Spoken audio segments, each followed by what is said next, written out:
មានអាហារតិចតួចណាស់នៅក្នុងផ្ទះហើយអ្នកហ៊ានប៉ះវាម៉ាក់កូនកំពុងឃ្លានអាហារតើអាចឲ្យទារកញ៉ាំបន្តិចបានទេអ្នកមិនមានម្ដាយទេប៉ុន្តែអ្នកមិនមានតស៊ូដើម្បីវាដោយខ្លួនឯងថ្ងៃនេះខ្ញុំត្រូវតែវាអ្នកឲ្យស្លាប់ឈប់ទៅចាំងប៉ៅសានហេតុអ្វីបានជាអ្នកត្រឡប់មកវិញ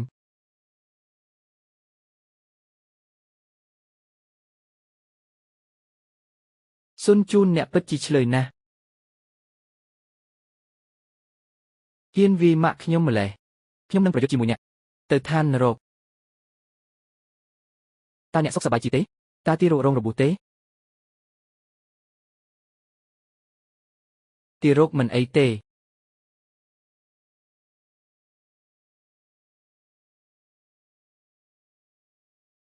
ចាំងប៉ៅសានអ្នកឈួតមែនទេហេតុអ្វីបានជាអ្នកវីនាងអាហារនៅក្នុងផ្ទះមានតែតិចតួចណាស់ហើយនាងបានស៊ីវាទាំងអស់តើខ្ញុំខុសទេបើខ្ញុំវីនាងខ្ញុំមិនមានទឹកដោះគោទេតើវាដោយសារតែខ្ញុំមានសុខភាពល្អទេរោគកំពុងស្រេកឃ្លានបើខ្ញុំមិនឆ្លុះជាមួយនាងទេតើខ្ញុំនឹងអត់ឃ្លានរហូតដល់ស្លាប់បាទអ្នកសមនឹងស្លាប់ដោយអត់ឃ្លានអ្នកមាត់អាក្រក់ណាស់បៃឈានហួរវីខ្ញុំឲ្យស្លាប់បើអ្នកហ៊ានស្រីស្អាតខ្ញុំនឹងជួយអ្នកនៅថ្ងៃនេះអ្នកជាមនុស្សគ្មានបេះដូងខ្ញុំនឹងធ្វើឲ្យអ្នករងទុក្ខខ្ញុំគ្មានបេះដូងប្រសិនបើអ្នកមិនចង់ញ៉ាំសាច់រាល់ពេលថ្ងៃនោះតើពុកខ្ញុំអាចស្លាប់នៅថ្ងៃនោះដោយរបៀបណាគាត់បានរៀបការជាមួយអ្នកហើយបានយកប្រអប់នេះបណ្ណាការអ្នកបានលូកវាទាំងអស់ដោយសម្ងាត់គាត់អង្គុយលើព្រះច័ន្ទពេញមួយរដូវរងាហើយគាត់ត្រូវបោកខោអាវនឹងសម្រាប់អ្នកនឹងជ្រូកផាត់នោះគាត់បានដេកសម្លៀកបំពាក់ដែលអ្នកពាក់មិនស្អាតហ៊ានវាគាត់ឲ្យស្លាប់ដោយរបៀបណាគ្រួសារនេះកាន់តែក្រីក្រវាពោពេញដោយឈាមដែលសត្វរបស់អ្នកបិទហ៊ានហៅខ្ញុំថាជ្រូកធាត់យ៉ាងម៉េចខ្ញុំនឹងខំអ្នកឲ្យស្លាប់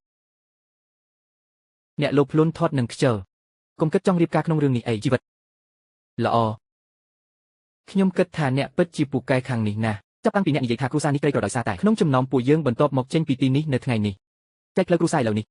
អ្នកមិនហ៊ានបែងចែកវាទេមែនទេបើអ្នកមិនហ៊ានបែងចែកទេក៏ទៅដល់ខ្ញុំឥឡូវនេះជ្រូកធាត់គ្មានខ្មាស់អៀនអ្វីម្លេះផ្ទះនេះត្រូវបានបន្សល់ទុកដោយឪពុកខ្ញុំបើចង់ចេញពីទីនេះវាជាម្ដាយនិងកូនស្រីរបស់អ្នកដែលគួរតែទទួលបាន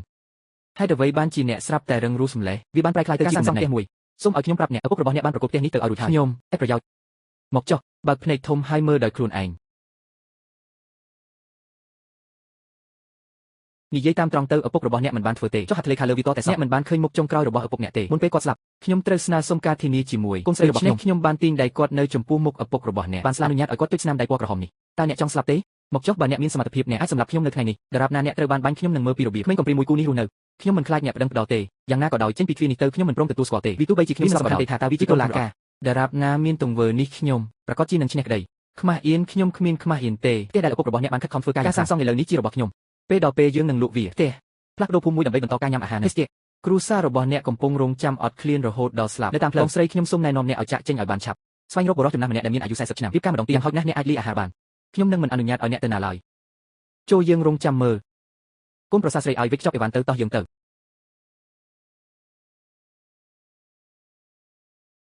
ម៉ាក់តាយ៉េងបោសិនឈួតមែនទេពួកគេគ្មានសំបីតែកន្លែងរស់នៅយប់នេះវាត្រូវបានប្រមាណថាត្រូវបានមូបិទយកស្ងួតវាមិនមែនជារឿងរបស់យើងទេប្រសិនបើពួកគេស្លាប់មក3បាត់ខ្ញុំនៅតែអាចសន្សំអាហារបានច្រើនសម្បត្តិកូនប្រសាស្រីអ្នកមិនទាន់បានចេញពីព្រះច័ន្ទនៅឡើយកុំអស់កម្លាំងប៉ៅសានមានរឿងអ្វីកើតឡើងហេតុអ្វីបានជាអ្នកផ្លាស់ប្ដូរបុគ្គលិកលក្ខណៈរបស់អ្នកភ្លាមតើវាមិនល្អទេសម្រាប់ខ្ញុំដែលខ្លាចជាវាល្អខ្ញុំគ្រាន់តែមានអារម្មណ៍ចម្លែកសៀងស៊ីវតើអ្នកស្ដាយក្រោយដែលបានដើរតាមខ្ញុំទេនិយាយឲ្យត្រង់ទៅខ្ញុំសោកស្ដាយណាស់ប៉ុន្តែអ្នកណាអនុញ្ញាតឲ្យខ្ញុំរៀបការជាមួយអ្នកមិនថាថ្ងៃនោះលំបាកយ៉ាងណាទេអនាគតខ្ញុំសុខចិត្តរស់នៅជាមួយសៀងស៊ូកុំបារម្ភអីមិនត្រឹមតែខ្ញុំមិនអនុញ្ញាតឲ្យអ្នកអត់ឃ្លានប៉ុណ្ណោះទេខ្ញុំក៏នឹងចិញ្ចឹមអ្នកទាំងពីរធាត់ដែរខ្ញុំជឿអ្នកប៉ុន្តែតើយើងកំពុងទៅណាឥឡូវនេះទៅផ្ទះរបស់អ្នកកុំបារម្ភអីពេលយើងទៅដល់ផ្ទះខ្ញុំនឹងនិយាយជាមួយពួកយើងឪពុក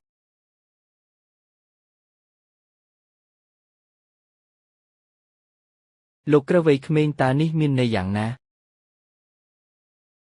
ប៉ាវីគ្មានអ្វីទេខ្ញុំបាននាំឆាងយូត្រឡប់មករស់នៅវិញថ្ងៃអ្នកឃើញហើយខ្ញុំមិនបានដឹងថាអ្នកនឹងមកទេគ្មានសល់សំបីតែគ្រាប់អង្ករមួយគ្រាប់នៅក្នុងផ្ទះ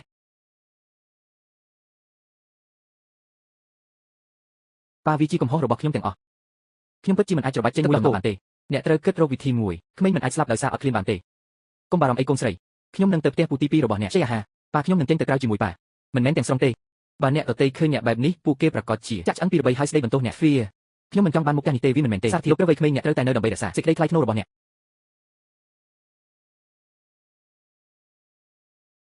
កូនស្រីរបស់ខ្ញុំបានធ្វើមីសម្រាប់ចៅប្រុសរបស់ខ្ញុំដំបូងស៊ុបពីរគ្រាប់នេះសម្រាប់អ្នកទាំងពីរចិញ្ចឹមរាងកាយរបស់អ្នក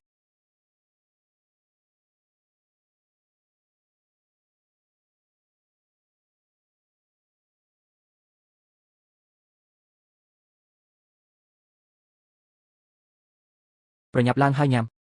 អ្នកប្រកាសជាឃ្លានស្លាប់ហើយលើរឿងបែបនេះដំណើរទៅវិញចៅប្រុសខ្ញុំលុបខ្លួនប៉ុណ្ណាតើខ្ញុំអាចទុកអាហារសម្រន់មួយដុំសម្រាប់ឪពុកខ្ញុំបានទេជាការពិតណាស់ខ្ញុំមិនឃ្លានទេដោយពាក្យចាស់ពោលថាពី1000 ផោនវាពិបាករស់វាត្រឹមត្រូវសម្រាប់ខ្ញុំក្នុងការញ៉ាំតិចណាស់ប៉ាញ៉ាំមួយម៉ាត់សិនតោះទៅ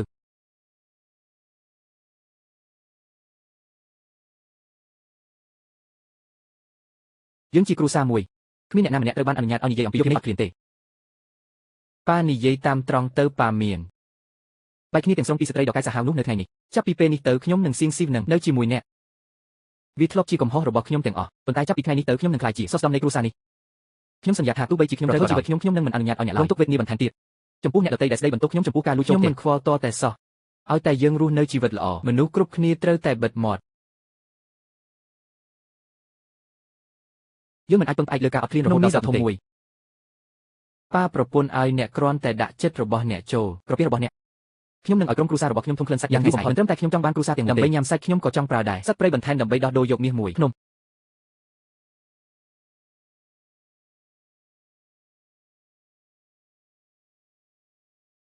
កូនប្រសាររបស់យើងបានចាប់កំណើតឡើងវិញទាំងស្រុងលើកនេះវាអាចធ្វើទៅបាន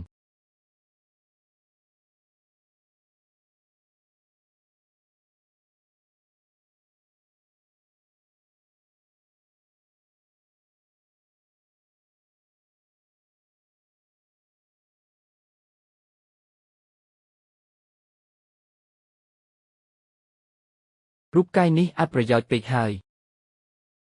សត្វសាហាវនៅលើភ្នំឆ្លាតជាងអ្នកផ្សេងទៀតបើចង់បាញ់សត្វស្លាប់ធំអ្នកត្រូវទាញវាជាមុនដោយសារកម្លាំងរាងកាយបច្ចុប្បន្នរបស់ខ្ញុំមិនអាចទ្រាំទ្របានទេសត្វព្រៃតតែសោះដោយសារធ្នូនិងព្រួញមិនដំណើរការចូលយើងផ្លាស់ប្ដូរវិធីលេង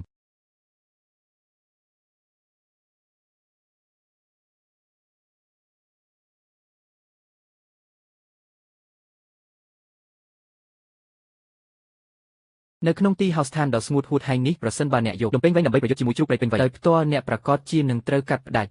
ដោយថ្មីអ្នកអាចប្រើតែសញ្ញាសម្គាល់ដែលមានជំនាញបំផុតប៉ុណ្ណោះនៅក្នុងជីវិតរបស់អ្នកដើម្បីបាញ់ខ្ពស់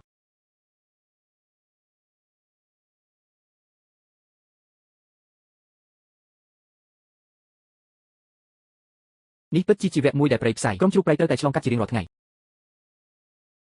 ក្លិនស្អុយមួយលាមកស្រស់ដែលបន្សល់ទុកដោយសត្វពេញវ័យព្រៃជ្រូកព្រៃនៅទីនេះ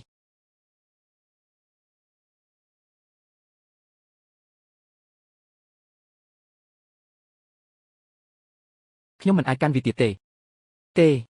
ខ្ញុំមិនអាចទុកសៀងស៊ីវនឹងក្មេងនោះទេខ្ញុំត្រូវកាន់វាយ៉ាងលំបាកដើមឈើត្រីចាស់នេះ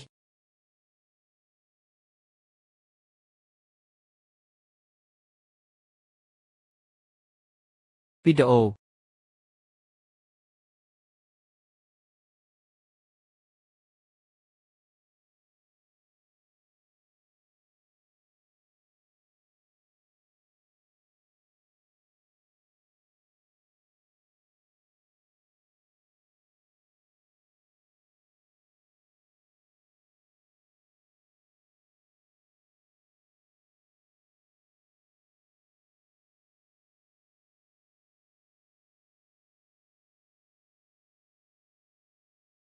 គឺជាសារដែលចាំសម្រាប់រូបភាពតួអង្គនឹងជំហាន3 2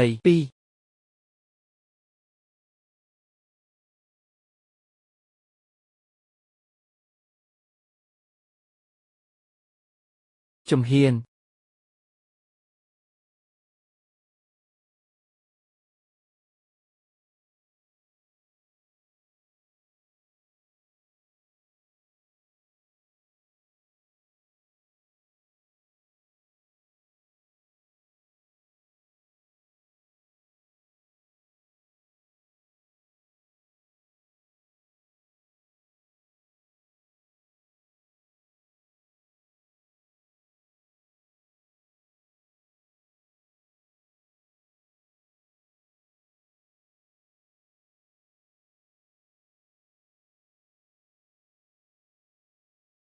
មួយជំហានគាត់បានប្រញាប់ប្រញ័រឡើងយ៉ាងលឿនស្ទើរតែមិនអាចរស់រានមានជីវិតបានឡើយប៉ាស្ដាប់ឲ្យច្បាស់តើប៉ៅសានមិនត្រឡប់មកវិញទេឬ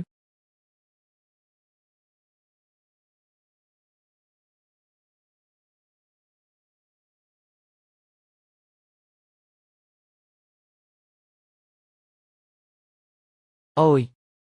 មានរឿងអ្វីកើតឡើងប៉ាសូមបន្ថយសំឡេងបន្តិចតើប៉ារងរបួសនៅកន្លែងណាមួយទេ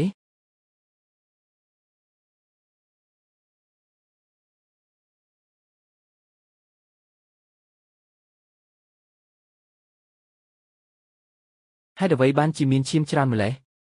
ប្រសិនបើវាជាគ្រួសារផ្សេងទៀតស្ត្រីដែលអត់ឃ្លានទាំងនោះច្បាស់ជាសម្លឹងមើលជ្រូកនោះហើយតើអ្នកណានឹងខ្វល់ពីជីវិតស្វាមីរបស់ពួកគេកុំបារម្ភអីទាំងនេះគឺជាសត្វចម្លែកដ៏ធំសម្បើមរបស់បុរសម្នាក់នេះអ្នកអាចកម្ចាត់ពួកវាចោលបានទាំងអស់សូម្បីតែព្រះសង្ឃការពីភ្នំដ៏ព្រៃផ្សៃបំផុតនៅក្នុងភូមិកាលពីអតីតកាលក៏មិនមានសមត្ថភាពអស្ចារ្យដូចអ្នកដែរឥឡូវនេះយើងត្រូវបានសង្គ្រោះហើយបុរសម្នាក់នេះគ្រប់គ្រាន់ដើម្បីចិញ្ចឹមគ្រួសារយើងទាំងមូលបានច្រើនថ្ងៃនេះជាឱកាសដ៏ល្អសម្រាប់រាងកាយរបស់អ្នកដើម្បីរីករាយនឹងសាច់ខ្លះអូលោកតាខ្ញុំពិតជាសំណាងណាស់ដែលមានកូនប្រសារដ៏អស្ចារ្យដូចអ្នកប៉ាត្រូវតែនៅឲ្យស្ងៀមបើសំបីតែសម្លេងខ្សឹបខ្សៀវនៃរឿងនេះក៏ឡើងដែរភូមិទាំងមូលនឹងឈួតយើងត្រូវធ្វើសកម្មភាពឲ្យបានលឿនខណៈពេលដែលវានៅងឹតហើយកាត់វាជាដុំមែនហើយសាច់ជក់បារីមួយយប់គួរតែគ្រប់គ្រាន់សម្រាប់យើងឆ្លងកាត់រយៈពេល 2-3 ខែខាងមុខនេះកូនប្រសារឲ្យអ្នកបានខំប្រឹងធ្វើការអស់ពីកម្លាំងហើយចូលត្រឡប់ទៅធ្វើការវិញហើយសម្រាប់ទុកការងាររកខ្វក់ដែលនៅសល់ឲ្យពុកធ្វើចុះតើអ្នកណាអាចគេងលក់ស្រួលនៅពេលនេះយើងអាចធ្វើការបានលឿនជាងមុនដោយនៅភ្ញាក់ពេញមួយយប់ទាំងនេះគឺជារបស់មានតម្លៃ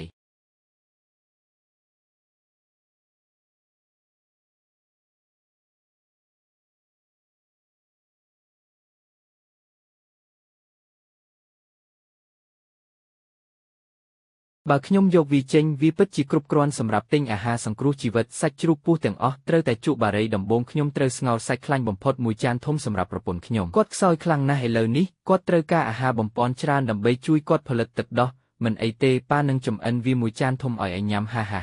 ខ្ញុំមិនអាចញ៉ាំបានទេខ្ញុំត្រូវប្រញាប់ទៅក្រុងឥឡូវនេះហើយដូរវត្ថុមានតម្លៃទាំងនេះយកប្រាក់ខ្លះដើម្បីឲ្យខ្ញុំអាចរកអ្វីក្តៅញ៉ាំបានខ្ញុំកំពុងធ្វើការយ៉ាងលំបាកអ្នកបានធ្វើការពេញមួយថ្ងៃពេញមួយយប់ដោយមិនបានបិទភ្នែកសូម្បីតែរូបកាយធ្វើពីដែកក៏មិនអាចទប់ទល់នឹងការលំបាកបែបនេះបានដែរតោះចាប់ផ្ដើមញ៉ាំអាហារទាំងអស់គ្នាមកសាកធ្វើម្ហូបរបស់ប៉ាកូនប្រសារឲ្យកូនគឺជាអ្នករួមចំណែកដ៏ធំបំផុតដល់គ្រួសារទាំងមូលខ្ញុំត្រូវតែញ៉ាំអាហារដែលឆ្អែតបំផុតណាប៉ាចាប់ពីថ្ងៃនេះទៅខ្ញុំជាកូនប្រុសរបស់ប៉ាខ្ញុំបានសន្យាថានឹងមើលថែអ្នកនៅពេលអ្នកចាស់ជរាហើយមើលថែអ្នករហូតដល់ស្លាប់ហើយខ្ញុំនឹងមិនដែលខកខានឡើយដរាបណាខ្ញុំមានបាយមួយចានខ្ញុំនឹងមិនឲ្យអ្នកញ៉ាំបបរមួយដំណក់ឡើយហា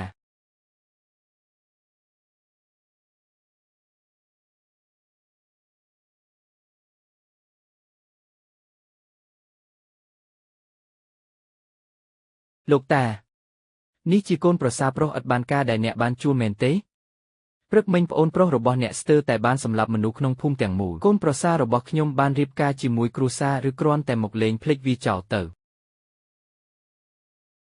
មនុស្សគ្រប់គ្នានៅក្នុងភូមិជុំវិញសុទ្ធតែដឹងថាក្មេងនេះជាអ្នកវង្វេងផ្លូវគ្មានទីពឹងដែលមិនអាចរកប្រាក់ចិញ្ចឹមជីវិតនៅក្នុងភូមិរបស់ខ្លួនបានហើយបានមកទីនេះដើម្បីជញ្ជក់យកអ្នកលោកតាអ្នកថែមទាំងមានចិត្តចង់ចាប់កូនស្រីរបស់អ្នកភូមិទៀតផងគាត់ពិតជាមានសំណាងអាក្រក់បំផុតដែលអាចស្រមៃបានបងប្រុសលីតាព្រឹកមិញនេះបងប្រុសបានញ៉ាំម្ហូបឆ្ងាញ់អ្វីខ្លះខ្ញុំបានញ៉ាំនំប៉័ងចំហុយ2ដុំនិងសាឡាដរ៉ាឌីត្រជាក់មួយចានអ្វីអ្នកគិតថាអ្នកអាចមកផ្ទះខ្ញុំដើម្បីសុំអាហារបានមែនទេគ្មានផ្លូវទេអាហារនៅទីនោះពិតជាមានអ្វីពិសេសមែនវាពិតជាប្រសើរជាងក្រុមមនុស្សកំសត់ទាំងនោះ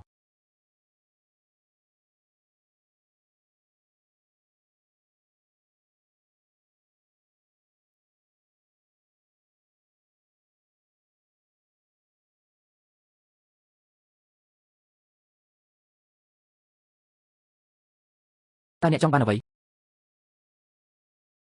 ចៅហ្វាយខ្ញុំមានអ្វីមួយដែលអាចជួយសង្គ្រោះអ្នកបានជីវិតឲ្យតើអ្នកចង់បានវាទេ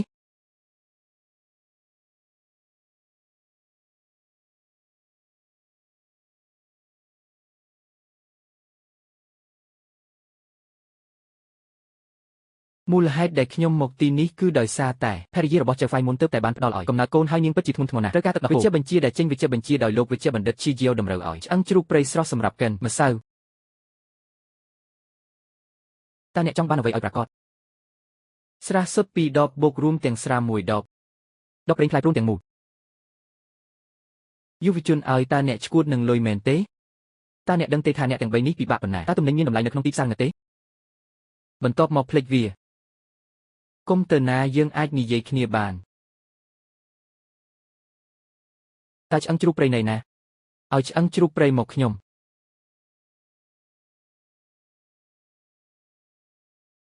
ប្តីរបស់អ្នកមិនអាចទ្រាំទ្រនឹង12បានទេស្រះសុទ្ធដូច្នេះគាត់មិនអាចធ្វើដូច្នេះបានទេអ្នកជាមនុស្សគ្មានបេះដូងក្មេងនោះកំពុងអត់ឃ្លាននៅក្នុងផ្ទះហើយអ្នកមិនអាចទ្រាំទ្រនឹងការបង្ហាញបែបនេះបានទេខ្ញុំខ្វាក់ភ្នែករៀបការជាមួយអ្នកថ្មមួយដុំរឿងដែលមានចិត្តគំនិត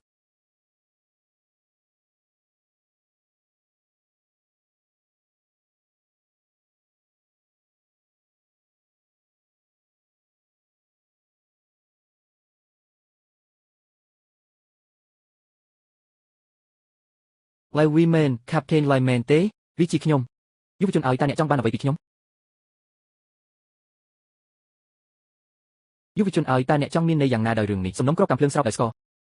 ប្រធានក្រុមលីឪពុកខ្ញុំឈ្មោះចាងហុងមួយណាខ្ញុំមិននឹកស្មានថាបងប្រុសរបស់ខ្ញុំនឹងចាក់ចេញបែបនេះទេភ្លាមអង្គុយចុះហើយនិយាយគ្នាបើមានអ្វីចង់ប្រាប់ខ្ញុំផងគ្រាន់តែនិយាយវាទៅតែអ្នកត្រូវតែយកស្រានេះខ្ញុំមិនញ៉ាំឈុតនេះទេពូលីឪពុកខ្ញុំកាន់ដៃខ្ញុំមុនគាត់បានចាក់ថាគាត់ផឹកច្រើនណាស់ស្រាលល្អពីអ្នកនៅលើភ្នំគាត់បានសុំឲ្យខ្ញុំសងបំណុលនេះវិញក្នុងជីវិតរបស់ខ្ញុំមិនថាអ្នកជួបបញ្ហាអ្វីក៏ដោយខ្ញុំនឹងកុំបើកទ្វារខាងក្រោយដែលរំលោភលើច្បាប់ពូលីខ្ញុំចង់យករបស់ឪពុកខ្ញុំជួយធ្វើជាអ្នកការពារភ្នំប៉ុន្តែខ្ញុំមិនមានសមត្ថភាពក្នុងការចាប់ទេសត្វត្រឆានប្រសិនបើពិតជាមានសត្វដែលទៅមែងចុះពីលើភ្នំដើម្បីធ្វើបាបគ្រួសារខ្ញុំមិនអាចទ្រាំទ្រនឹងធ្នូដែលបាក់នោះទេខ្ញុំគិតថាវាជារឿងធំមួយតើអ្នកមិនគ្រាន់តែចង់ដាក់ពាក្យស្នើសុំទេកាំភ្លើងពិតគ្រួសាររបស់អ្នកបានបបបាញ់អស់ជាច្រើនចំនួនមកហើយលក្ខណៈសម្បត្តិនិងបទពិសោធន៍របស់អ្នកនឹងមិនដែលខ្លាយជាបញ្ហាយោងតាមច្បាប់មានតែគ្រាប់កាំភ្លើងចំនួន20គ្រាប់ប៉ុណ្ណោះដែលអាចត្រូវបណ្តេញចេញក្នុងពេលតែមួយអ្នកត្រូវចាំថាការបាញ់មួយជាអ្វីអ្នកត្រូវតែចងចាំអ្វីទាំងអស់នៅក្នុងសៀវភៅនេះបិទទ្វារហើយប្រាប់ខ្ញុំពីការពិតទោះបីជាអាណាព្យាបាលមិនអាចរកពិន្ទុរបស់ក្រុមបានក៏ដោយគាត់មិនអាចទទួលបានគ្រាប់អាហារសូម្បីតែមួយគ្រាប់ប៉ុន្តែអ្នកអាចបាញ់អ្វីក៏បាននៅលើភ្នំដរាបណាគ្រាប់កាំភ្លើងនៅទេខ្ញុំនឹងរកឃើញសៀវភៅមួយដើម្បីសង្សឹកអ្នកនៅពេលណាក៏បានខ្ញុំយល់ហើយសូមអរគុណចំពោះសេចក្តីសប្បុរសរបស់អ្នកពូឯងទៅណាអ្នកទាំងអស់គ្នាឲ្យចូលបើកភ្នែកឡើងហើយមើលចុះបរិសុទ្ធក្រីក្រម្នាក់នៅក្នុងពន្ធនាគារដែលញ៉ាំអាហារតើគាត់យកសាច់ធាត់បែបនេះមកពីណានេះពិតជាទ្រព្យសម្បត្តិដែលត្រូវបានលួចពីក្រុមយើងត្រូវតែប្រញាប់ទៅព្រះបរមរាជវាំងថ្ងៃនេះបងលីសាច់ជ្រូកព្រៃនេះបានវាបកវិញដោយបរិសុទ្ធរបស់ខ្ញុំពីលើភ្នំវាពិតជាមិនត្រូវបានលួចទេបើអ្នកអាចសម្លាប់ជ្រូកព្រៃបានខ្ញុំនឹងអាចលេបភ្នំបានលីចាស់ដរាបណាអ្នកផ្ដល់ឲ្យសាច់ដល់មនុស្សគ្រប់គ្នាយើងអាចផ្ដល់ឲ្យអ្នកនៅការព្យាបាលដ៏សប្បុរសបើមិនដូច្នោះទេអ្នកនឹងត្រូវបានបញ្ជូនទៅក្រុមភ្លាមសូមគិតអំពីទីបញ្ចប់ដោយខ្លួនឯងលោកតាឲ្យតើអ្នកត្រូវផឹកស្រាហើយឬនៅបញ្ញាំជឿមិនជឿខ្ញុំនឹងព្យួរស្បែកជើងរបស់អ្នកឥឡូវនេះទីអ្នកទៅតាមផ្លូវក្នុងភូមិអ្នកទាំងអស់គ្នាចូលយើងទៅជាមួយគ្នាចង់របស់ចាស់នេះហើយព្យួរវានៅតាមផ្លូវ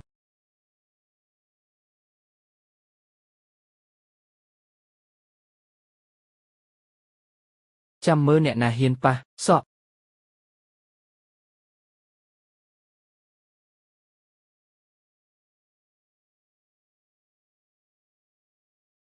ដោយសារមនុស្សជាច្រើនរារាំងទ្វារអ្នកនឹងចាប់វាមែនទេបងលីកុំដោះមួកអីសាច់នេះពិតជាត្រូវបានគេលួចពីក្រុមមែន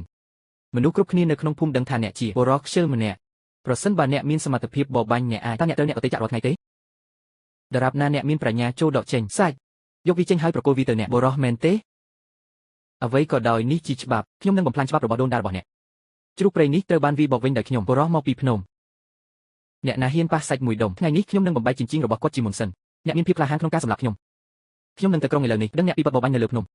ដឹងអ្នកពីបទកាប់កេងទ្រព្យសម្បត្តិសាធារណៈអ្នកគ្រាន់តែរងចាំចំណាយពេលរបស់អ្នកនៅក្នុងពន្ធនាគារមានរឿងអ្វីអ្នកមករកខ្ញុំឆ្អឹងចាស់នេះវាមិនមានអ្វីតាក់ទងនឹងកូនប្រុសរបស់ខ្ញុំទេឪពុកក្មេងហើយសានរត់ឲ្យលឿនពួកគេមិនហ៊ានធ្វើអ្វីយើងទេវាយឺតពេលហើយក្នុងការរត់ឥឡូវនេះគីអ្នកគួរតែទៅខាងក្រោយជញ្ជាំងហើយឡើងចូលទៅក្នុងភ្នំជ្រៅជៀសវាងខ្យល់នេះមុនពេលអ្នកនិយាយអ្វីមួយប៉ាប្រពន្ធឲ្យចូលដាក់ចិត្តលើក្រពះរបស់អ្នកចោះគុំសូម្បីតែគិតអំពីការលិតសុកសាច់របស់សត្វទាំងនេះនៅថ្ងៃនេះវាគឺជាគាត់ដែលកំពុងបំពានវិន័យទៅឡើងភ្នំដើម្បីបរបាញ់សត្វព្រៃជ្រូកព្រៃប្រញាប់ឡើងហើយលើកវាឡើងមើលមុខនេះអ្នកមិនមែនមកពីភូមិយើងទេតើអ្នកមែនទេមេបញ្ជាការខ្ញុំគ្រាន់តែចង់សួររឿងមួយប៉ុណ្ណោះតើអ្នកប្រមាញ់អាណាព្យាបាលស្របច្បាប់បានបំពានច្បាប់អ្វីប្រធានក្រុមតើអ្នកទេអាថោកទាបនេះបើគ្របភ្លើងដោយមាត់របស់វាពេញប្រសិនបើគាត់ជាអ្នកប្រមាញ់អាណាព្យាបាលព្រះអាទិត្យអាចរះពាសពេញភាគខាងលិច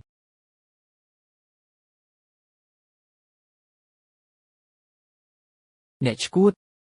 តើអ្នកហ៊ានក្លែងបន្លំត្រាក្រហមយ៉ាងដូចម្តេចទីក្រុងនេះខ្ញុំនឹងបិទមាត់ស្អុយរបស់អ្នកប្រធានក្រុមលីខ្ញុំទើបតែមកដល់ទីនេះថ្មីហើយខ្ញុំពិតជាមិនមែននៅទីនេះទេយល់ពីច្បាប់ខ្ញុំរកផ្លូវមិនឃើញដូច្នេះខ្ញុំបានរត់ទៅទីក្រុងដោយចៃដន្យដោយសារនីតិវិធីត្រូវបានបញ្ចប់វាស្របច្បាប់ការបរបាញ់តោះទៅប្រធានក្រុមលីរងចាំបរិសម្នាក់នេះទើបតែនាំមនុស្សឲ្យចូលទៅក្នុងរបស់ប្រជាជនផ្ទះគាត់ថែមទាំងបានចាប់ពង្រត់ឪពុកក្មេករបស់ខ្ញុំទៀតផងដើម្បីធ្វើដំណើរតាមផ្លូវយើងមិនអាចគ្រាន់តែអនុញ្ញាតឲ្យលើកនេះអ្នកក្លាហានគ្រប់គ្រាន់ហើយហ៊ានធ្វើ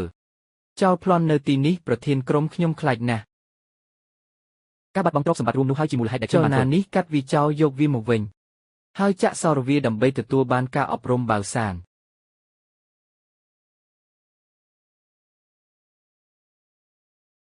អ្នកពិតជាធ្វើបានរឿងនេះមែនព្រះអើយ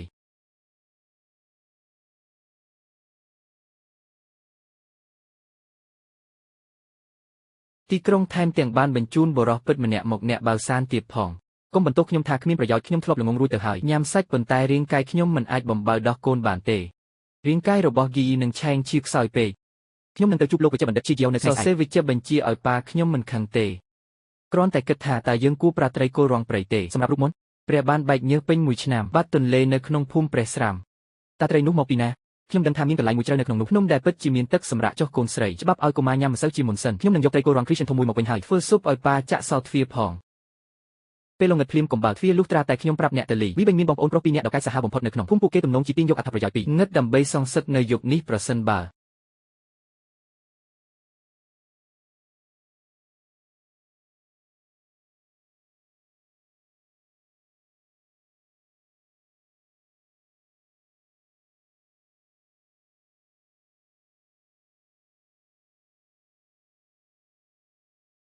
សត្រូវពិតជាសត្វសាហាវមែនប្រសិនបើខ្ញុំមិនបានសម្លាប់គាត់ទេខ្ញុំពិតជានឹងនៅទីនេះថ្ងៃនេះអូ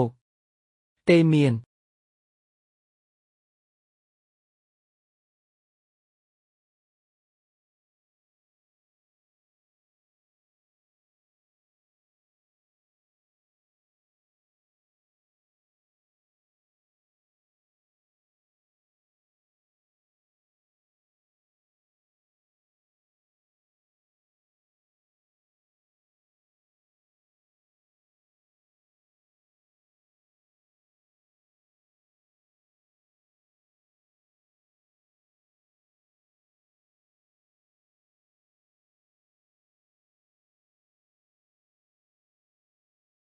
បញ្ហាមួយអរគុណ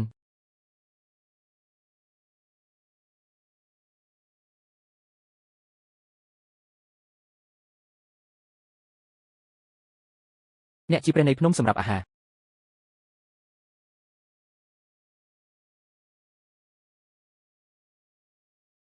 ហើយអ្វីបានជាអ្នកមិនត្រឡប់មកវិញពេញមួយយប់ដឹងទេថាខ្ញុំបារម្ភពីអ្នកខ្លាំងណាស់មើលនេះអាហាររបស់កូនស្រីយើង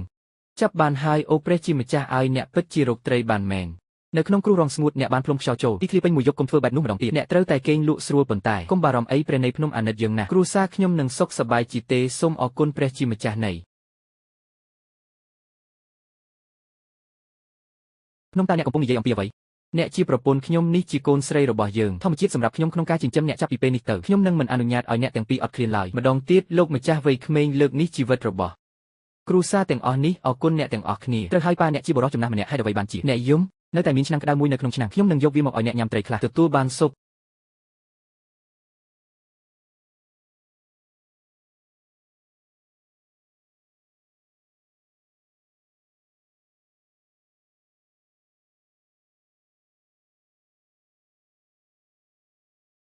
ខាងក្រោមខ្ញុំនឹងម៉ាស្សាអ្នកឲ្យបានល្អបោ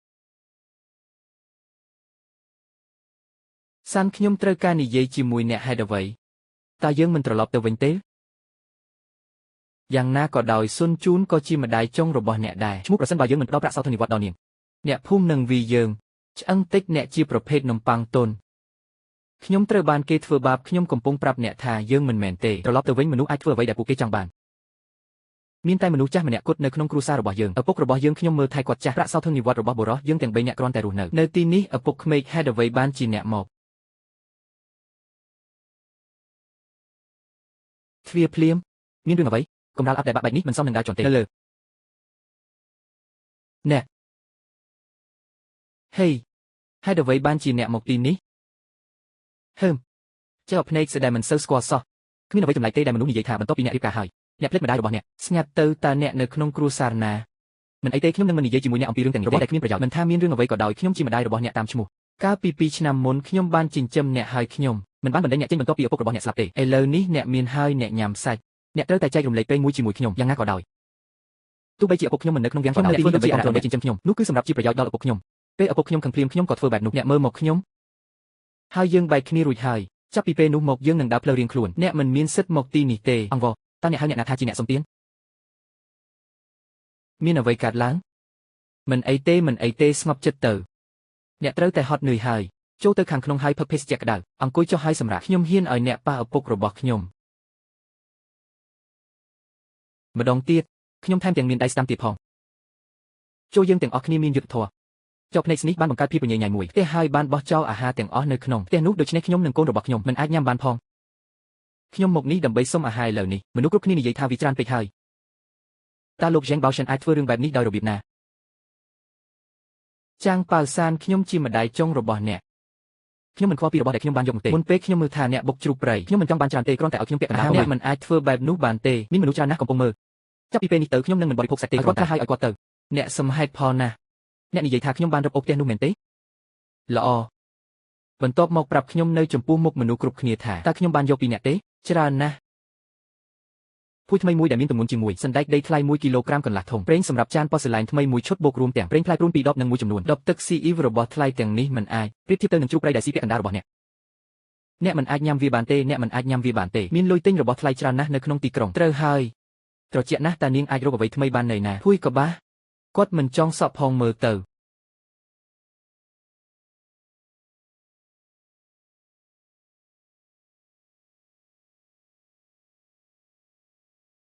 នៅក្នុងដៃប្រពន្ធខ្ញុំមើលអ្វីដែលបានកើតឡើងដល់ដៃរបស់នាងបើវាជាការពិតតើអាយុ20ឆ្នាំអាចធ្វើដូចម្ដេចបានក្មេងស្រីចាស់ដុសចេញពីឈាមរបស់នាងម្ដាយក្មេកអាក្រក់នេះបានបង្ខំយើងឲ្យចាក់ចេញពីផ្ទះឥឡូវនេះខ្ញុំធំក្លិននៃជ្រូកព្រៃហើយខ្ញុំនៅទីនេះដើម្បីបិទជញ្ជក់ឈាមអ្នករាល់គ្នាចូលមានហេតុផលរឿងគ្មានបេះដូងបែបនេះមិនសមនឹងតម្លៃទេសាច់មួយខាំខ្ញុំមិនខ្វល់ទេការធ្វើបាបមនុស្សគឺជាការធ្វើបាបគ្រួសារខ្ញុំចេញពីភូមិយើងទៅមេធ្មប់ចាស់ម្នាក់នេះពិតជាគ្មានភាពខ្មាស់ហ៊ានមែន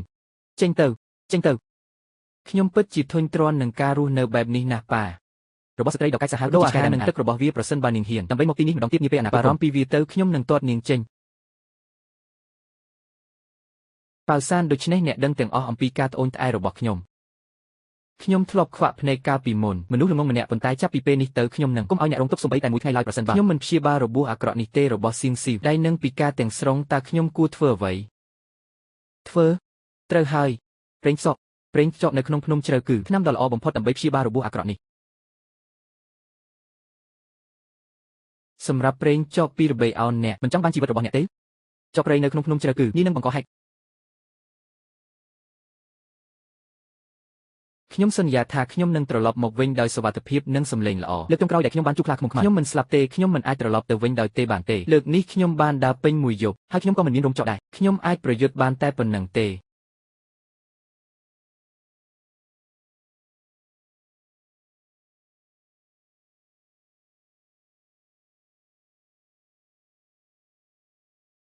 ច្រើនវាលឿនពេកហើយ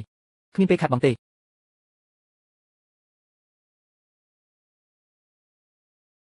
ចង្រៃណាស់ចង្រៃណាស់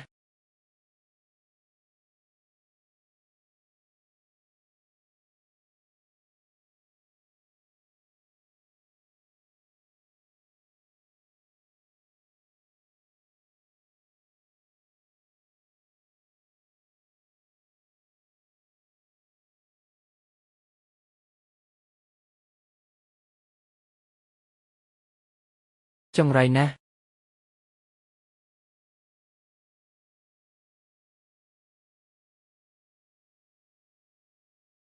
ចង្រៃណាស់ចុះកំពុងស្ថិតក្នុងការប្រុងប្រយ័ត្នខ្ពស់មិនហ៊ានរើដោយគ្មានបញ្ជាពីខ្ញុំទេចង្រៃណាស់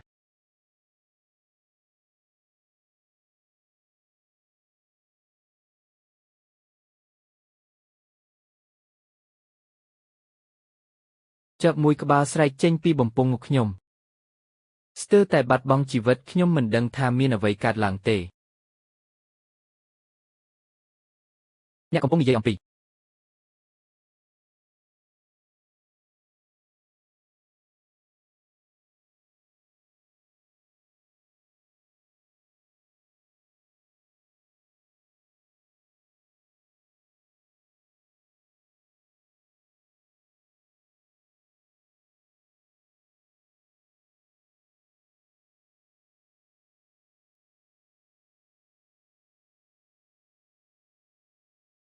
នេះជាអ្វីដែលអ្នកបានធ្វើបាទចាសរឿងនេះពិបាកvìណាស់ខ្ញុំហត់នឿយណាស់ជីតាឲ្យចូលក្រោកឡើងមុនជីតាអ្នកមិនរងរបួសទេមែនទេខ្ញុំគ្រាន់តែហត់នឿយបន្តិច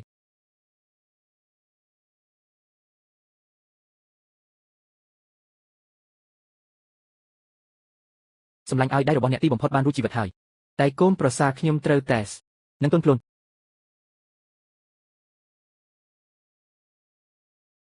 អ្នកដៃខ្ញុំមិនសំខាន់ដូចដៃគេទេជីវិតរបស់អ្នក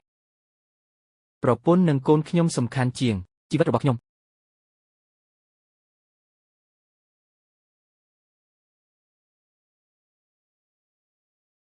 ខ្ញុំមិនដែលប៉ះរឿងនេះទេតើអ្នកយកកាំបិតនោះមកពីណាប៉ាចូលយើងធ្វើវាជាមួយគ្នា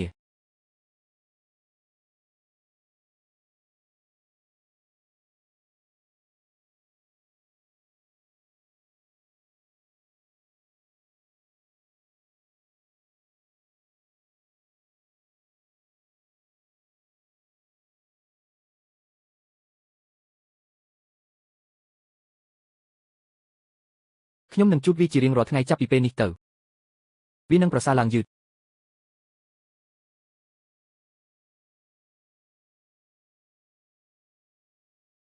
ប្រធានក្រុមលីមានរឿងអ្វីកើតឡើងពួកខ្ញុំហៅថាប៉ៅសានបានវីចចកប្រធានក្រុមលីមានរឿងអ្វីកើតឡើងតោះនិយាយគ្នានៅខាងក្នុង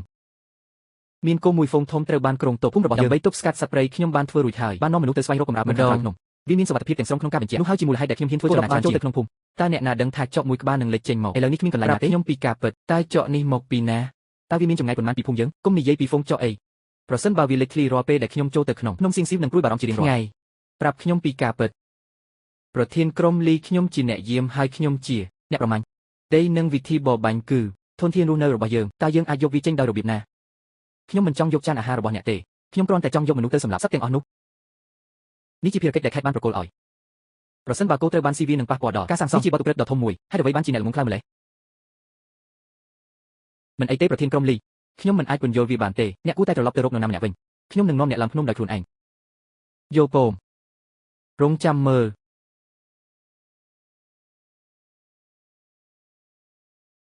លោកក្រឹវវ័យក្មេងវាជារឿងល្អក្នុងការចូលរួមចំណែកទៅភូមិប៉ុន្តែវាមានគ្រោះថ្នាក់ពេកក្នុងការឡើងលើភ្នំដើម្បីបបបាញ់អ្នកត្រូវតែថែរក្សាខ្លួនឯងកុំបារម្ភអីប៉ាខ្ញុំដឹងពីអ្វីដែលខ្ញុំកំពុងធ្វើ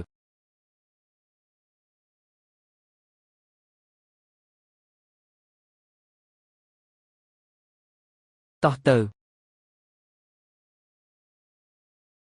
ប្រធានក្រុមលីមនុស្សទាំងនេះមិនល្អគ្រប់គ្រាន់ទេអ្វីដែលខ្ញុំបានជួបនៅលើភ្នំនោះមិនមែនមួយឬពីរប៉ុន្តែជាហ្វូងទាំងមូលចុះតើអ្នកកំពុងអួតអាងអ្វីប្រសិនបើអ្នកពិតជាជួបហ្វូងចុកមែនអ្នកនៅតែអាចឈរនៅទីនេះមួយសន្ទុះអ្នកមិនកុហកទេវាជាបញ្ហានៃជីវិតនិងសេចក្តីស្លាប់មិនចាំបាច់ធ្វើរឿងកំ pl ែងទេវាចប់ហើយឥឡូវនេះពាក់កណ្ដាលនៃក្រុមបានទៅហេតុសម្រាប់កិច្ចប្រជុំមួយយើងជាមនុស្សតែម្នាក់គត់ដែលនៅសល់រឿងអ្វីពិបាកម្ល៉េះគ្រាន់តែរីកាដើម្បីស្នើសុំការគ្រប់គ្រងនិងឡំពាត់ភូមិគ្មានវិធីណាទេនៅពេលនោះគោក្របីអាចការពារភូមិរបស់យើងអរគុណចំពោះពួកយើងមិនដែលមានគ្រោះមហន្តរាយចចនៅពេលដែលបញ្ហានេះមិនអាចបញ្ឈប់បានថ្នាក់លើត្រូវតែទាញគោមួយ10ក្បាលចេញភ្លាមខ្ញុំមិនខ្វល់ច្រើនទេវាជាការជឿទុកចិត្តដ៏អស្ចារ្យក្នុងការទោះបីជាយើងស្លាប់ក៏ដោយក៏គោក្របីមិនអាចរស់បានដែរត្រូវបានគេយកទៅឥឡូវនេះវាគ្រាន់តែជាពួកយើងមួយចំនួនលើភ្នំដើម្បីបបបាញ់ចចតើអ្នកហ៊ានទេបាទចាសបើខ្លាចអាចត្រឡប់ទៅវិញបានបន្ទាប់ពីដឹកនាំផ្លូវខ្ញុំជាអ្នកឡើងភ្នំខ្ញុំមិនអាចបដិសេធបានទេយោពមមេបញ្ជាការលីតើវាចាំបាច់ក្នុងការសម្លាប់ចកទាំងអស់ទេនៅលើភ្នំឆ្នាំនេះគ្រូរងស្ងួតមែនប្រសិនបើពួកគេមិនចេញមកឥឡូវនេះទេនៅពេលដែលអាហារត្រូវបានកាប់ផ្ដាច់សត្វទាំងនេះពិតជានឹងចុះពីលើភ្នំទៅសម្លាប់យើងត្រូវតែកាត់ស្មៅដើម្បីកម្ចាត់វាចោល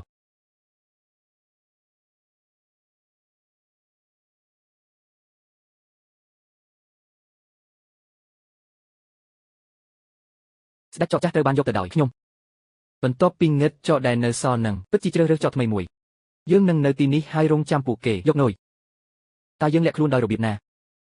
រងចាំបន្តិចតើអ្នកទើបតែនិយាយអ្វីអ្នកបានសម្លាប់ស្ដេចចកដោយខ្លួនឯងមែនទេចកមានចរិតអាក្រក់និងមានល្បិចកលប្រសិនបើអ្នកប្រើសត្វព្រៃធម្មតាជានុយវាអាចតាក់ទាញបរិខ្វាក់ខ្លាឃ្មុំខ្ញុំនឹងយកនុយដោយខ្លួនឯងវាគ្រោះថ្នាក់ពេកដរាបណាក្លិនរបស់អ្នកលេចឡើងក្នុងព្រៃស្ដេចចកថ្មីពិតជានឹងនាំមកក្រុមចកដើម្បីសងសឹកក្នុងករណីដែលអ្នកមិនត្រឡប់មកវិញអ្វីដើម្បីគុំឲ្យគោក្របីសង់ផ្ទះវាជាការខ្ជះខ្ជាយជីវិតយោពម ចូលយើងធ្វើវាតាមផែនការប្រញាប់ឡើងអ្នករាល់គ្នាចូលទៅក្នុងការវិឆ្មក់ប្រធានក្រុមតើគាត់ពិតជានឹងត្រូវគេស៊ីមែនទេដល់ស្លាប់ស្ងាត់ស្ដាប់សិន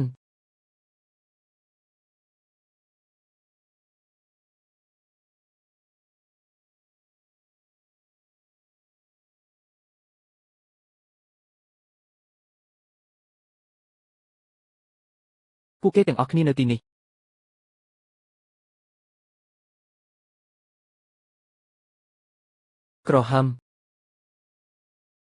ក្រហម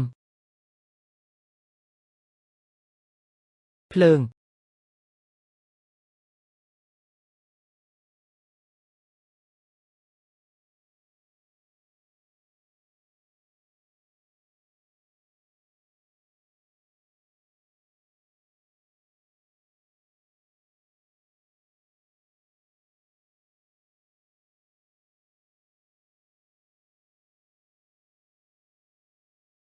ត្រឡប់មកទីនេះវិញឡើងលើដើមឈើចៅមានចិត្តសងសឹកខ្លាំងណាស់បើយើងមិនកម្ចាត់ពួកគេចោលនៅយប់នេះទេភូមិរបស់យើងនឹងត្រូវបំផ្លាញមានអ្វីមួយមិនត្រឹមត្រូវសត្វទាំងនេះពិតជាកំពុងធ្វើអ្វីមួយមែនឡើងលើដើមឈើអ្នកពិតជាគួរឲ្យចាប់អារម្មណ៍ណាស់ពួកគេគ្រាន់តែជាសត្វតិរច្ឆានមិនមែនជាមនុស្សទេតើគោលបំណងរបស់ពួកគេជាអ្វីអ្នកឡើងភ្នំទាំងអស់សុទ្ធតែអាចកំបាំងខ្ញុំគិតថាខ្ញុំគួរតែត្រូវបានកែតម្រង់អ្នកមានច្បាប់ផ្ទាល់ខ្លួនរបស់អ្នកខ្ញុំមិនបង្ខំទេអ្នកប៉ុន្តែថ្ងៃនេះយើងត្រូវលះបង់ចោលចោលទាំងនេះក្រហមចោលទាំងនេះមិនត្រឹមតែដើរលេងទេតាមពិតពួកគេកំពុងព្យាយាមលបួងខ្លាឲ្យចូលទៅក្នុងព្រៃឈើហើយប្រើប្រាស់វាជាអាវុធដើម្បីសម្លាប់មនុស្សប្រធានក្រុមមានរឿងអ្វីកើតឡើងខ្លាហេតុអ្វីបានជាអ្នកនៅតែឈរនៅទីនោះឡើងលើដើមឈើក្រហម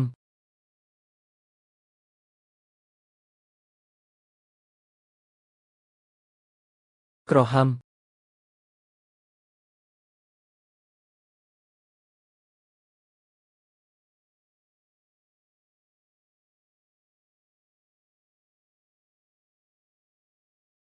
ក្រហមក្រហមក្រហម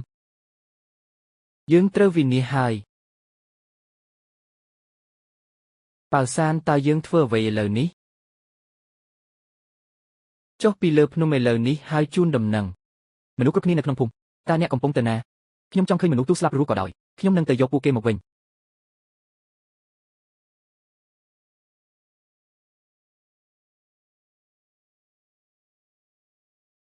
ក្រហម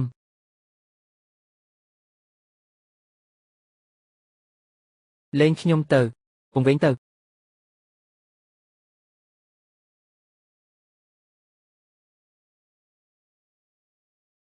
ាត់បានយកគ្រាប់3គ្រាប់ទៅកាន់ភ្នំជ្រៅនិងបានសម្លាប់ខ្លាចំនួន350ផោនគាត់មានប្រពន្ធនិងកូនតើគាត់ពិតជានឹងស្លាប់នៅទីនេះមែនទេ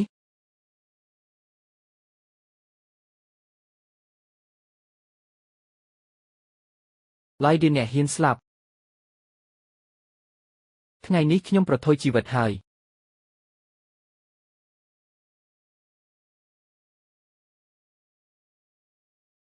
ក្រហម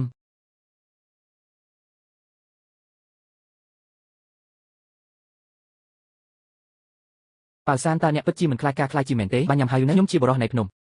ខ្ញុំគ្រាន់តែមិនចង់រើសឆ្អឹងរបស់អ្នកទេពីលីមកខ្លះបងប្រុសឲ្យខ្ញុំជំពាក់ជីវិតអ្នកហើយចាប់ពីពេលនេះអ្នកគឺជាបងប្រុសរបស់ខ្ញុំមិនសមហេតុសមផលអ្នកជំពាក់ខ្ញុំនៅគុណបំណាច់ដ៏ធំមួយខ្ញុំនឹងសងអ្នកវិញយឺតក្នុងជីវិតនេះអូព្រះជាម្ចាស់ពិតជាបានជួយសង្គ្រោះប្រធានក្រុមឡៃឲ្យរួចផុតពីគ្រោះថ្នាក់មែនចុះខ្លាស៊ីអាហារវិញគាត់ត្រូវបានសម្លាប់ដោយខ្លាសង្គ្រោះគាត់ជាមុនសិន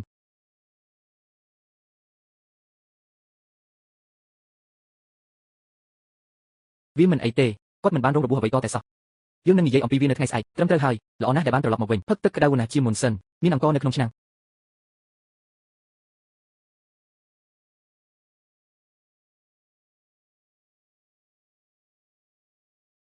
មើលវីរបុរសខ្លារបស់យើងភ្ញាក់ពីដំណេកហើយចូលយើងជួយគាត់មួយដៃធំល្អប៉ៅសានក្នុងនាមអ្នកភូមិទាំងអស់ខ្ញុំចង់អរគុណអ្នកត្រឹមតែមួយយប់ប៉ុណ្ណោះអ្នកមិនត្រឹមតែសម្លាប់ហ្វូងខ្ចប់ប៉ុន្តែក៏បានសម្លាប់អំពើអាក្រក់ផងដែរខ្លានៅក្នុងភ្នំជ្រៅអ្នកបានលុបបំបាត់បញ្ហាធំទាំងស្រុងនៅក្នុងភូមិចំពោះបញ្ហានេះភូមិបានរៀបចំពិធីជប់លៀងអបអរសាទរនៅក្នុងអាហារដ្ឋានតើអ្នកជានរណា ខ្ញុំគឺ Loi Hansheng តាក់ទងនឹងថ្នាក់រៀនអ្នកត្រូវតែហៅទូរស័ព្ទទៅខ្ញុំពូល្អវាបានប្រែក្លាយទៅជាសៀវភៅភូមិមួយនៅថ្ងៃអនាគតខ្ញុំត្រូវតែពឹងផ្អែកលើទំនាក់ទំនងនេះដើម្បីរកប្រាក់ចិញ្ចឹមជីវិតខ្ញុំមិនទៅទេវាដូចជាការប្រមាថមនុស្សស្លាប់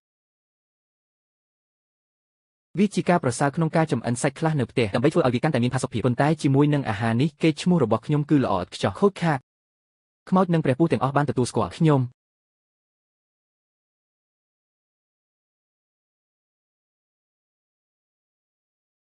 បងប្រុសឲ្យមកផ្ទះជាមួយខ្ញុំមានដំណឹងល្អមួយ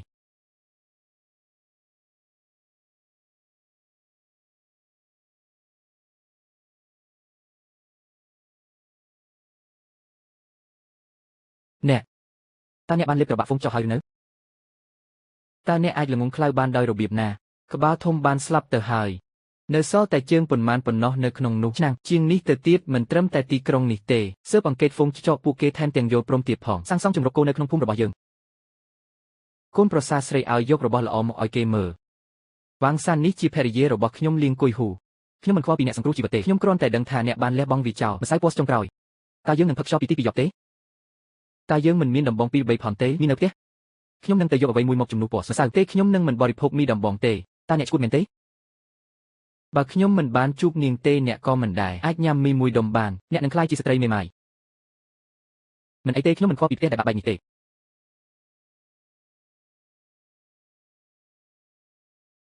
នេះនឹងមិនធ្វើទេទៅយកប្រពន្ធឯងមកវិញខ្ញុំបាននេះអ្វីទាំងអស់គាត់ទើបតែសម្រាប់កូនស្រីម្នាក់សម្រាប់អ្នកឥឡូវនេះស្ថានភាពរបស់មនុស្សគ្រប់គ្នាមិនល្អទេខ្ញុំគិតថានាងពិតជាខ្វះទឹកដោះគោហើយទឹកឥឡូវនេះមនុស្សពេញវ័យនៅតែអាចពឹងផ្អែកលើកោះស្រាយវាប៉ុន្តែទីរោគទើបនឹងកើតពិតជាមិនអាចយកវាប្រសិនបើខ្ញុំពិតជាកំសៅពណ៌ស្នេះចេញមែនថ្ងៃនេះលីដេនិងភរិយារបស់គាត់ពិតជានឹងបង្វែរដំបូលជាមុនសិនខ្ញុំមិនអាចធ្វើអ្វីដើម្បីតបស្នងគុណរបស់ពួកគេបានទេមិនអីទេលីខ្ញុំនឹងយកមួយនេះ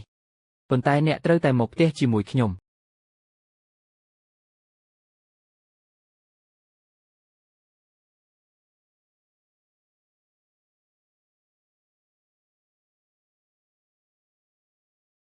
ខ្ញុំមិនអាចទេនេះថ្លៃពេកលីបើឯងមិនចង់ទៅផ្ទះទេហើយឆ្លុះជាមួយបងថ្លៃស្រីរបស់អ្នកគ្រាន់តែចាប់តាំងពីអ្នកទទួលស្គាល់ខ្ញុំជាបងប្រុសរបស់អ្នកកុំនិយាយមិនសមហេតុផលបងប្រុសល្អខ្ញុំយកវាទៅឥឡូវនេះខ្ញុំអាចដកដង្ហើមបានហើយ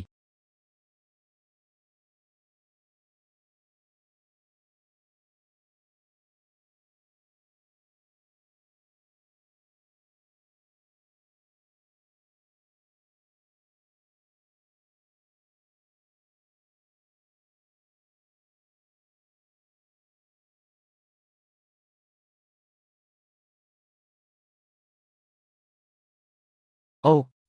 បុកបរោះតូចរបស់ខ្ញុំឲ្យកុំយំអីកុំយំអីប្រពន្ធឲ្យជួយខ្ញុំផងកុំយំអីវាជាការប្រសើរជាងប្រសិនបើមានម្ដាយក្មេកបើអ្នកមិនអាចកាន់នាងបានឥឡូវនេះទេអ្នកច្រណែនពេលកូនស្រីរបស់អ្នករកឃើញម្ដាយក្មេកនៅថ្ងៃអនាគតអ្នកនឹងក្លាយជាទឹកខ្មេះចាស់ពីងគ្មានវិធីណាទេកូនស្រីខ្ញុំមិនអាចរៀបការបានទេគ្មាននរណាម្នាក់អាចយកនាងបានឡើយតើអ្នកអាចរក្សានាងបានពេញមួយជីវិតទេគ្មានវិធីណាទេខ្ញុំត្រូវការនាងមួយរយៈឥឡូវនេះកុំដាស់ក្មេងឲ្យភ្ញាក់ម្ដងទៀត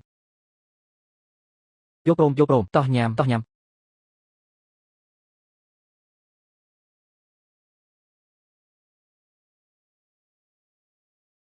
ប៉ាតើប៉ាធ្វើខ្យងនេះដោយរបៀបណាប៉ាសានកុំខឹងអីខ្ញុំឃើញអ្នកធ្វើការខ្លាំងពេកមិនអាចបរបាញ់បានដូច្នេះខ្ញុំបានដាក់ម្សៅពណ៌សបន្តិចដោយសម្ងាត់នៅក្នុងវាប្រពន្ធឲ្យអូនសន្យាហើយថាមិនធ្វើបែបនោះទៀត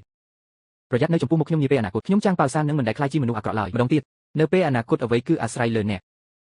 កុំកុហកខ្ញុំតារាបណាអ្នកមិនខឹងអនាគតឲ្យគ្រាន់តែធ្វើវាទៅមិនអីទេបិទមាត់ហើយញ៉ាំអាហារចាស់ហើយចង់បានមួយទេផឹកទេខ្ញុំមិនចូលចិត្តផឹកស្រាបែបនោះទេវាឆ្ងាញ់ណាស់មកចុះប៉ាជីអូ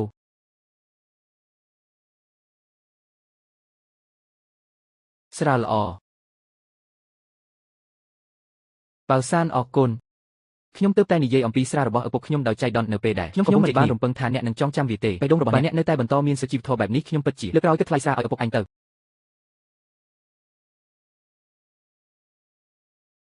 ប្រពន្ធឲ្យតើអ្នកបោកខោអាវជាមួយអ្វីហេតុអ្វីខ្ញុំរកមិនឃើញសំបីសាប៊ូនៅក្នុងអាំងនេះវាមិនអីទេ ខ្ញុំបានលីរុស័យព្រៃនិងផេស្កอជាមួយគ្នាខ្ញុំអាចទៅផ្ទះដោយវីដមវាដោយញូដំបងតើវាអាចដំណើរការបានយ៉ាងដូចម្តេចដាក់វាចុះខ្ញុំនឹងលាងសម្អាតវាដោយខ្លួនឯងទេអាំងនេះពោពេញទៅដោយតុតាស្រីផ្ទាល់ខ្លួនបន្ទប់ទីរោបបរោះឲ្យអ្នកពិតជាល្ងងមែនអ្នកមិនអាចលាងសម្អាតវាឲ្យស្អាតបានតតែសោះសមិទ្ធតើអ្នកមានសាប៊ូទេសាប៊ូវាបាត់ទៅយូរហើយវាទាំងអស់នៅក្នុងភូមិ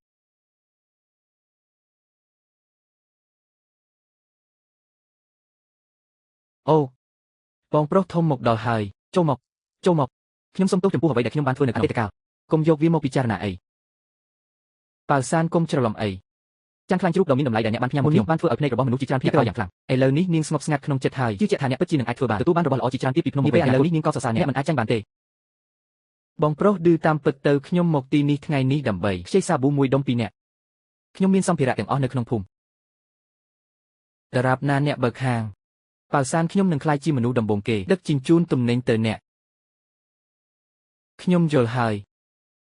តើអ្នកមានស្តុកនៅក្នុងភូមិទេបងប្រុសយើងអស់សាប៊ូហើយឥឡូវនេះយើងនៅសល់តែជ្រុងមួយចំនួនប៉ុណ្ណោះយើងមានសម្ភារៈទាំងអស់នៅក្នុងភូមិឥឡូវនេះយើងអស់ស្តុកទាំងអស់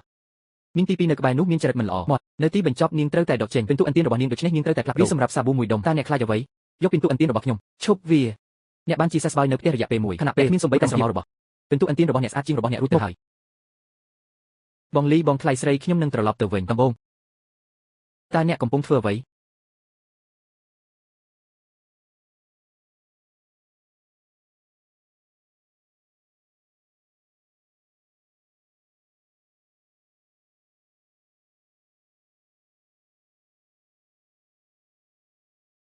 តើអ្នកកំពុងធ្វើអ្វីខ្ញុំមិនបានរំពឹងថាសិប្បកម្មដែលខូចរបស់ឪពុកអ្នកទេនឹងត្រូវបានអ្នករើសម្ដងទៀតពួកខ្ញុំអាចពឹងផ្អែកបានតែលើរឿងតូចតាចនេះប៉ុណ្ណោះសាប៊ូបន្តិចបន្តួចដើម្បីរកប្រាក់ចិញ្ចឹមជីវិតឥឡូវនេះខ្ញុំដឹងរឿងអាក្រក់ទាំងអស់នៅក្នុងភូមិវាមិនមែនជារឿងល្អទេប៉ុន្តែបៅសិនពួកគុំបញ្ចុះបញ្ចូលខ្ញុំរូងភ្នំអារៈលែងជាផ្ទះរបស់ខ្ញុំទៀតហើយទោះបីជាខ្ញុំរលួយនៅលើភ្នំនេះក៏ដោយនឹងមិនដែលបោះជំហានចូលទៅក្នុងទីធ្លានោះម្ដងទៀតខ្ញុំពួកឲ្យយកមួយនេះទៅវាជាអំណោយរបស់ខ្ញុំចំពោះអ្នកយកវាមកវិញព្រោះវាជាផ្ទះរបស់ខ្ញុំត្រូវធ្វើការពិបាកធ្វើល្អចំពោះប្រពន្ធខ្ញុំមានរឿងអ្វីបានជាឲ្យខ្ញុំចាស់បរោះកាលពីប៉ុន្មានថ្ងៃមុនខ្ញុំបានឃើញមួយចំនួនសត្វក្តានព្រៃដែលខ្ញុំនឹងសាកល្បងសំណាងថ្ងៃឥឡូវនេះខ្ញុំនឹងផ្ដល់ផ្លូវដល់អ្នកដើម្បីឲ្យវាទៅអ្នកទៅមុខទៀតណាពូបរោះចំណាស់ម្នាក់នេះមិនអាចដើរបានស្រួលទេតើគាត់ហ៊ានជាកកាយនៅទីនេះដោយរបៀបណាខ្ញុំខ្លាចថាគ្រួសារបានបែកបាក់គ្នារួចហើយបើខ្ញុំអាចទៅដល់ផ្លូវនេះថ្ងៃនេះខ្ញុំនឹងត្រូវផ្ញើវាទៅពូខ្ញុំ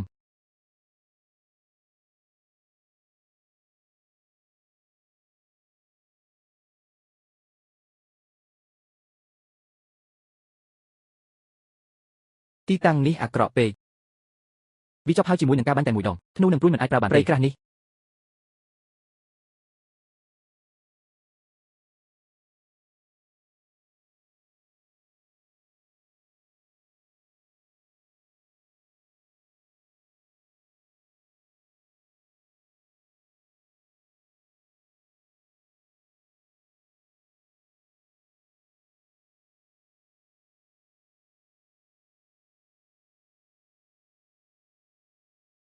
ហាអូទេរំភើបណាស់មើលមិនឃើញសោះជើងសត្វក្តានចុះបើវាមានផ្ទៃពោះនោះជារឿងធំមួយសម្រាប់ការបរបាញ់នៅក្នុងភ្នំជាសំណាងល្អវាទេនៅខាងក្នុង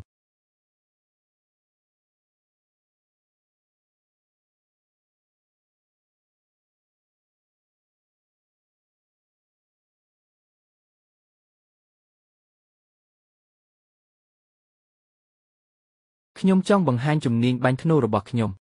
មិនបានគិតថាខ្ញុំមិនបានញ៉ាំសាច់នោះទេទុយទៅវិញព្រួញល្អមួយត្រូវបានខ្ជះខ្ជាយផឹកយឺត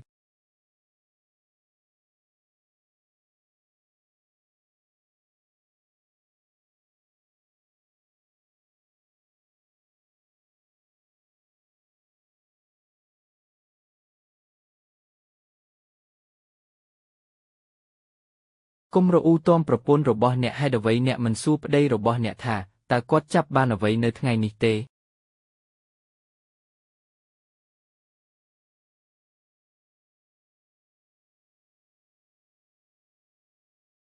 មនុស្សនឹងវិលមកវិញយ៉ាងខ្លាំងជាងមុនមិនថាពួកគេព្យាយាមយ៉ាងណាក៏ដោយអ្នកមិនអាចរំពឹងថាព្រះនឹងប្រទានអាហារដល់អ្នកជារៀងរាល់ថ្ងៃបានទេក្រៅពីនេះយើងបានញ៉ាំសាច់ច្រើនពេកនៅផ្ទះក្នុងរយៈពេលប្រហែលថ្ងៃចុងក្រោយនេះយើងស្ទើរតែមិនអាចញ៉ាំវាទាំងអស់បានទេមកនេះសូមឲ្យខ្ញុំបង្ហាញអ្នកពីអ្វីដែលល្អមួយប៉ាល់សានមនុស្សជំនាន់មុននិយាយថាគ្មានផ្លូវនៅលើភ្នំនេះទៀតទេអូនសម្លាញ់អូននឹងមិនហ៊ានចូលទៅក្នុងព្រៃជ្រៅដោយធ្វេសប្រហែលសម្ដងទៀតទេមែនទេកុំបារម្ភអីខ្ញុំពិតជាមិនបានចូលទៅក្នុងភ្នំជ្រៅនោះទេរឿងនេះបានកើតឡើងនៅណាងគោប្រសិនបើអ្នកមិនជឿខ្ញុំទេខ្ញុំនឹងនាំអ្នកទៅមើលលាមកសត្វក្តៅនៅលើដីនៅថ្ងៃស្អែកវាស្រដៀងគ្នាជាងសត្វនេះគឺជាកំណប់ទ្រពពីក្បាលដល់ចុងជើងវាត្រូវតែសម្អាតឲ្យបានរហ័សខណៈពេលដែលអាកាសធាតុនៅតែក្តៅស្ត្រីវ័យក្មេងរៀបការ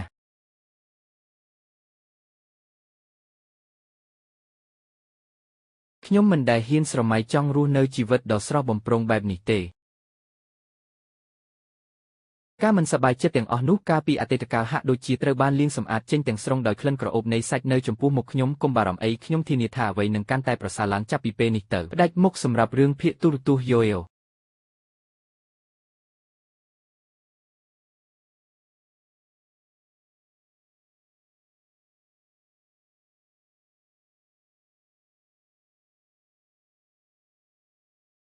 មានអ្វីកើតឡើងយប់មិញខ្លាឃ្មុំខ្មៅមួយក្បាលបានប៉ះគោប្រើប្រាស់វាបានហែកគោ3ក្បាលជាបំណែក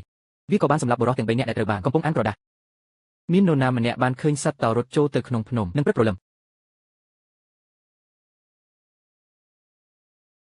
ទេប្រសិនបើប៉ាល់សានជួបរឿងនោះគាត់នឹងនៃបងស្រីខ្លាចឲ្យកុំទៅអីភូមិនេះបានបញ្ជូនមនុស្សទៅកាន់ភ្នំខ្ញុំនឹងទៅរកបងប្រុសប៉ាល់សានឥឡូវនេះបើអ្នកទៅវានឹងរញ៉េញ៉ៃ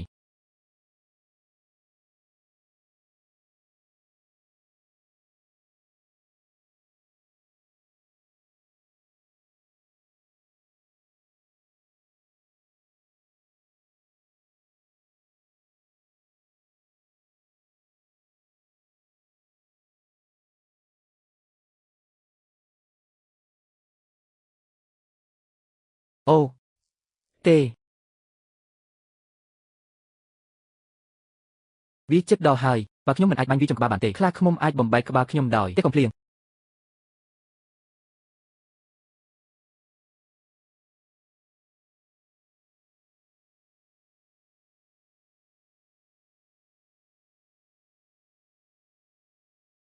បងប្រុសប៉ាល់សានទីបំផុតខ្ញុំបានរកឃើញអ្នកហើយរត់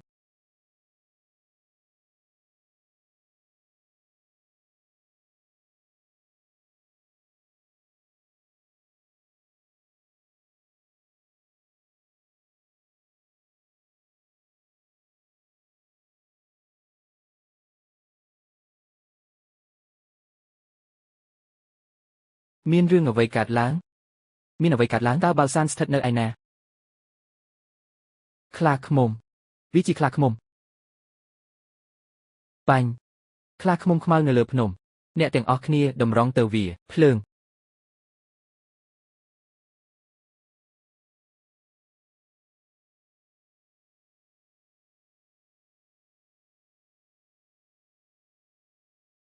ត្រឡប់ទៅវិញ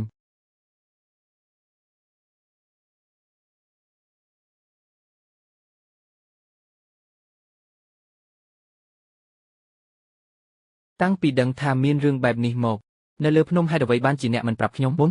ខ្ញុំបានរាយការណ៍ទៅពូជីបន្ទាប់ពីនេសាទរួច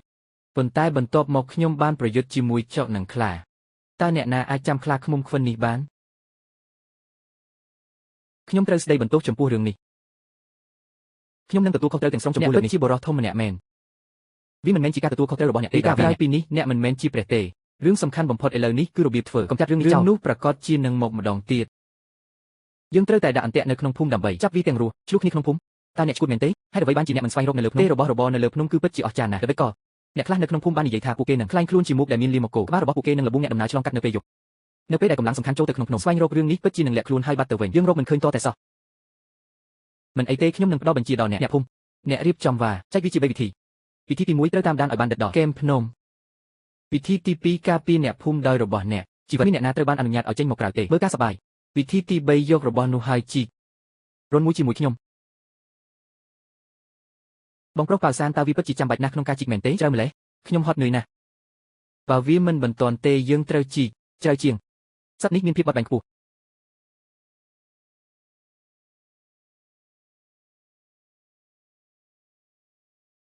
វាមានធម៌ពលខ្លាំង ដើម្បីទប់ស្កាត់ខ្លាឃ្មុំខ្មៅរត់គេចខ្លួនហើយប្រញាប់ប្រញាល់ចូលទៅក្នុងផ្ទះអ្នកដទៃបើគ្មានបញ្ជាពីខ្ញុំទេគ្មានអ្នកណាអាចធ្វើដូច្នេះបានទេបាញ់តើអ្នកយល់ទេ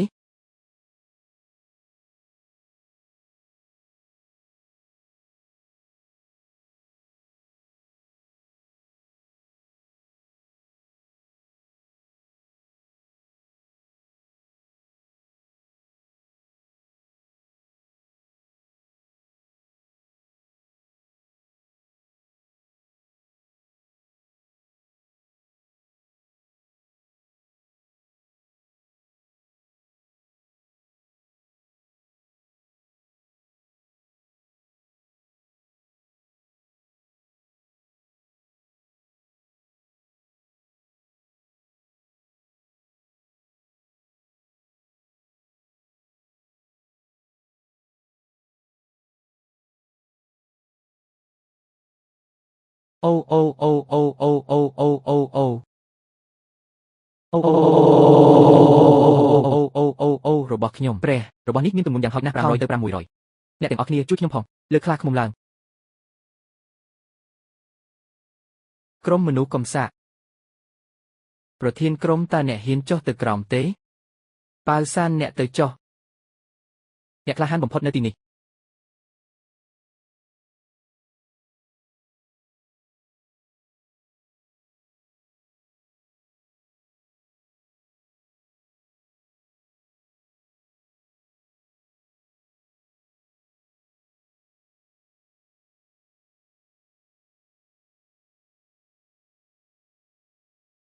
អាហាលោកតាអ្នកមានភ្នែកមុតស្រួចណាស់ខ្ញុំមិនជឿថាអ្នកបាត់បង់របស់ល្អបែបនេះសៀវស៊ីវអ្នកនឹងមានសំណាងនៅពេលដែលនៅសល់នៃជីវិតរបស់អ្នកអស្ចារ្យណាស់អ្នកពិតជាបានសម្លាប់គាត់មែនក្មេងល្អខ្ញុំដឹងថាអ្នកអាចធ្វើវាបានធំពូជីអ្នកមិនបានឃើញរូបថតចុងក្រោយទេនៃបោសិនឥឡូវនេះបងប្អូនឲ្យចូលយើងជួបគ្នាយប់នេះប្រធានបទគឺនិយាយអំពីការឃុំខ្លួនលោកយ៉េងបោសិននៅក្នុងភូមិរបស់យើងលោកលេខាធិការតើលោកចង់មានន័យដូចម្ដេចប៉ាវសានគឺជាវីរបុរសដ៏ធំម្នាក់ដែលបានស្លាប់ឃុំខ្មៅអ្នកមិនអាចសម្លាប់សត្វលាបានទេបិទមាត់ទៅអ្នកគឺជាសត្វហ្វ្លាប៉ាវសានគឺជាអ្នកឧបត្ថម្ភដល់ភូមិរបស់យើងទោះបីជាខ្ញុំចង់គាត់ក៏ដោយខ្ញុំនឹងចង់គាត់នៅក្នុងភូមិរបស់យើងខ្ញុំស្នើជាផ្លូវការឲ្យផ្លាស់ប្ដូរផ្ទះរបស់យ៉េងបោសិនចុះឈ្មោះក្នុងភូមិរបស់យើងចាប់ពីពេលនេះទៅសៀវស៊ីវអាចរកបានក្រេឌីតពិន្ទុលើកដៃឡើងប្រសិនបើអ្នកយល់ព្រមភូមិទាំងមូលបោះឆ្នោត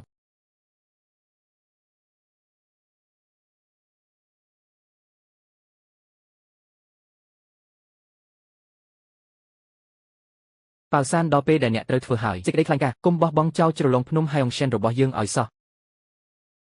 អរគុណបងប្អូនខ្ញុំចាំងប៉ាវសាននឹងក្លាយជាសមាជិកនៃភូមិនេះចាប់ពីពេលនេះទៅមិនត្រឹមតែជាវឈីវនឹងត្រឡប់ទៅវិញទេផ្ទះម្ដាយរបស់នាងប៉ុន្តែក៏នាំយកមកវិញផងដែរទ្រព្យសម្បត្តិដែលមិនអាចជំនួសបាន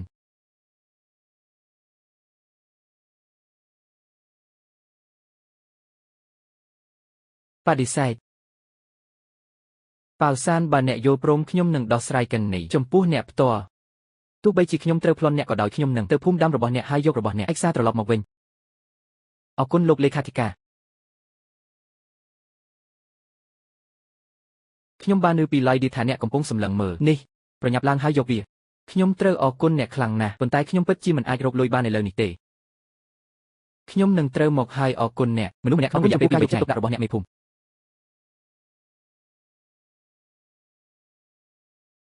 អរគុណសូមអភ័យទោសដែលធ្វើឲ្យអ្នករងចាំវាទើបតែត្រូវបានផ្ញើដោយមីងទី4ពីភាគខាងត្បូងមើលទៅទីនោះឧត្តមសេនីយ៍ដែលខិតខំធ្វើការទីធ្លាខាងក្រោយផ្ទះប៉ាវសានខ្ញុំមិនខ្លាចរឿងកំ pl ែងរបស់អ្នកទេ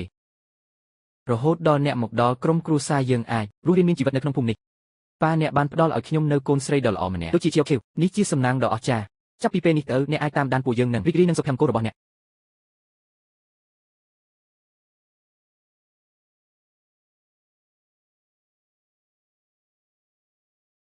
ប៉ាវសានខ្ញុំពិតជាមិនដឹងត្រូវអរគុណយ៉ាងណាទេអ្នកខ្លាឃ្មុំនោះទើបតែត្រូវបានសម្លាប់ដោយដៃលើโลกនេះមានតែមិត្តពិតទេដែលមានកណ្ដាប់ដៃរឹងមួយអ្នកជាប្រពន្ធរបស់ខ្ញុំរួចហើយតើអ្នកកំពុងអរគុណខ្ញុំចំពោះអ្វីនោះល្អហើយ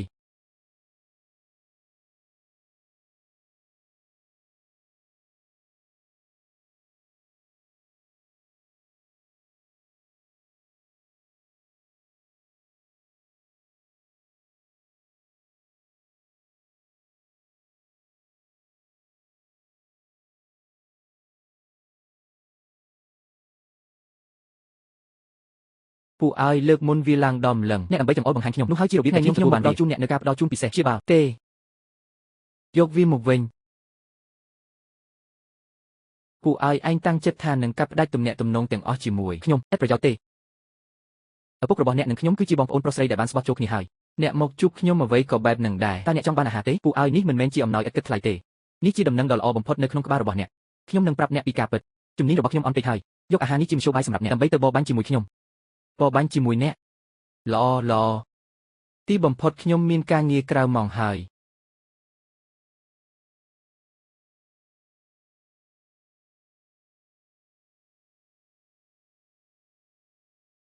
ពូតើយើងគូផែនទីយ៉ាងម៉េចដែរផែនទីអ្វីខួរក្បាលរបស់អ្នកភ្នំគឺត្រឹមត្រូវបំផុតផែនទីរស់នៅ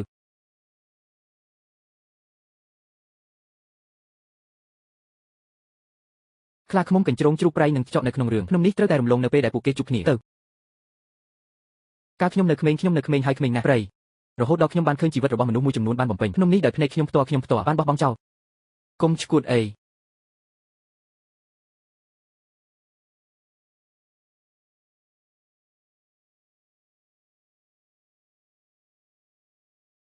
នៅក្នុងព្រៃភ្នំជ្រៅនេះអ្នកមិនអាចប្រយុទ្ធបានទេជាមួយនឹងជីវិតផ្ទាល់ខ្លួនរបស់អ្នក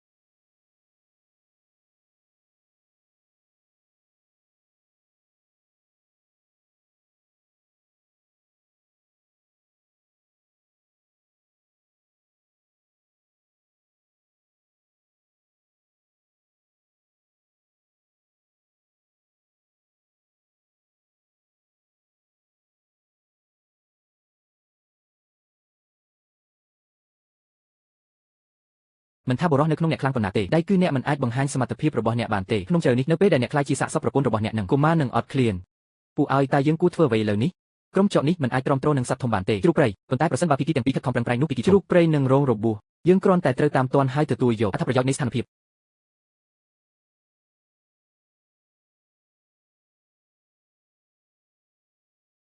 ក្រុមសត្វត្រឆានដ៏មានល្បិចកលនេះកំពុងលេបត្របាក់កម្លាំងរបស់ជ្រូកព្រៃនៅពេលដែលជ្រូកព្រៃតូចដកថយវាគឺជាពេលវេលាល្អបំផុតដើម្បីបាញ់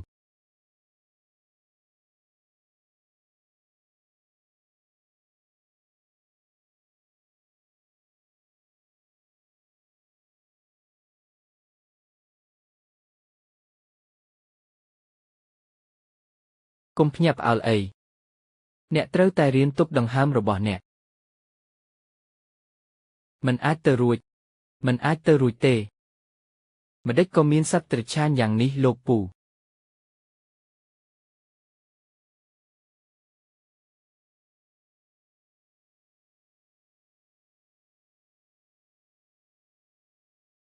មានរឿងអ្វីកើតឡើង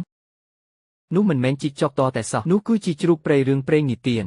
ចកក្នុងជាស្មាមែនទេវាជារឿងដ៏អាក្រក់នោះមិនថាចកព្រៃឆ្លាតប៉ុណ្ណាទេវាគ្រាន់តែជាសត្វដែលមានកម្លាំងព្រៃផ្សៃប៉ុណ្ណោះប៉ុន្តែសេះនេះគឺខុសគ្នាទាំងស្រុងទោះបីជាអវយវៈរបស់វាពិការក៏ដោយក៏ខួរក្បាលរបស់វាពោពេញដោយខ្មោចអាក្រក់ពេលវាចាស់ទៅវាដូចជាវាធ្លាប់ជាមនុស្សរស់នៅជាមួយអវរោមមុនពេលរំដោះខ្ញុំបានដើរតាមឪពុករបស់អ្នកទៅភ្នំយើងមានបុរសខ្លាំងជាង10នាក់ដែលកំពុងកាន់អាវុធធ្នូនិងដាវយើងគិតថាយើងអាចសម្លាប់ចោលបានអន្ទាក់មួយចំនួនយើងឈួតពេកនៅពេលនោះយើងមិនដឹងថាអារៈប្រភេទណាទេយើងធ្លាប់អាក់អន់ចិត្ត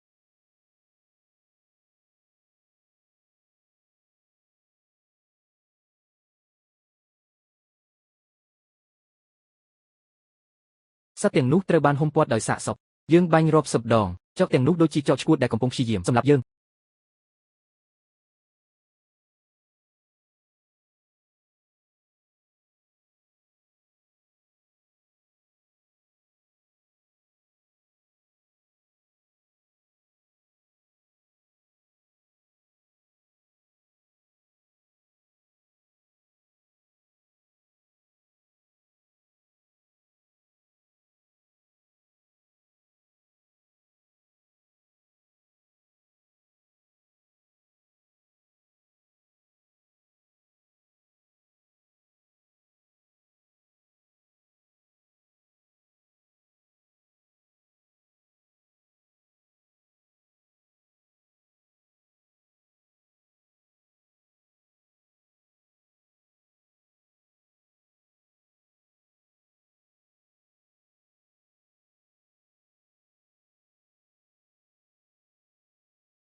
បើបានមើលវីដេអូនេះហើយអាក្រក់នោះមានចិត្តសង្សឹកខ្លាំងណាស់អ្នកមិនគួរដើរចូលទៅក្នុងភ្នំជ្រៅឡើយម្ដងទៀតខ្ញុំមិនដឹងថាខ្ញុំស្លាប់ដោយរបៀបណាទេពូគុយលើកនេះខ្ញុំធ្វេសប្រហែសពេកហើយចូលយើងត្រឡប់ទៅផ្ទះវិញភ្លាមចូលយើងត្រឡប់ទៅមុនសិនប៉ាវសានអ្នកមានបញ្ហាអ្វីអ្នកមើលទៅអាក្រក់ណាស់វាមិនអីទេខ្ញុំទើបតែទៅនិយាយជាមួយបងប្រុសចាស់ជាលទ្ធផលខ្ញុំបាននិយាយអំពីស៊ុនជូអានខ្ញុំពិតជាមិនសប្បាយចិត្តបន្តិចទេអតីតកាលគឺជាអតីតកាលកុំយកវាមកពិចារណាអីលាងដៃរបស់អ្នកហើយត្រៀមខ្លួនញ៉ាំអាហារសៀងស៊ីវមុនពេលរដូវរងាមកដល់ខ្ញុំត្រូវតែចូលទៅក្នុងភ្នំដើម្បីសន្សំអាហារខ្លះមិនអីទេស្ដាប់អ្នកមើលស្បែកជើងរបស់អ្នកម្រាមជើងរបស់អ្នកត្រូវបានលាតត្រដាងនៅទីនេះខ្ញុំទើបតែដេវី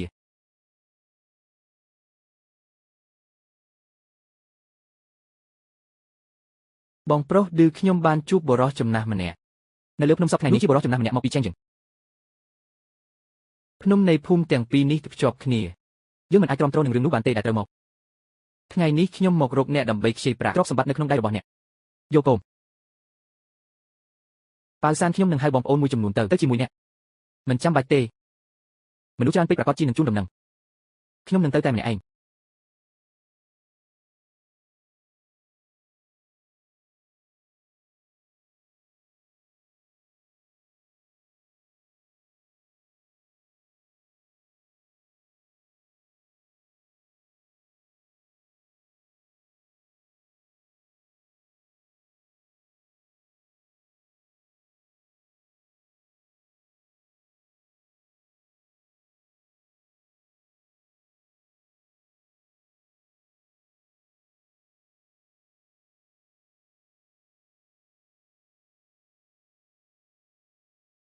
ខ្ញុំបានរកឃើញអ្នក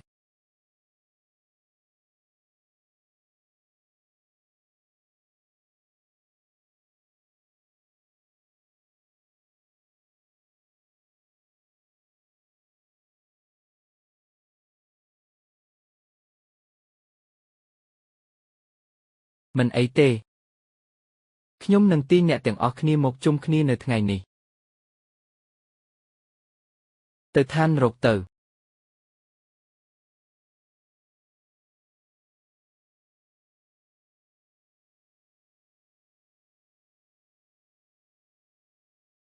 ឋានរកទៅបុរសចំណាស់ម្នាក់នេះច្បាស់ជាคล้ายជាមនុស្សអាក្រក់ហើយនៃអាកាសធាតុ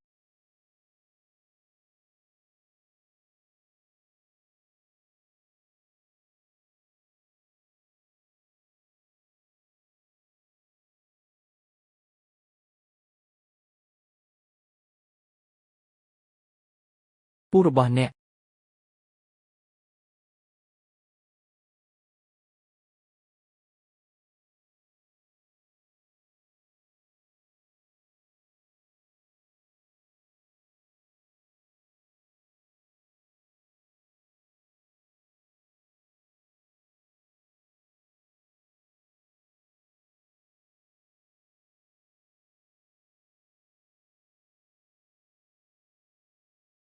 បុរសចំណាស់មិនបានរត់គេចខ្លួនតតែសោះ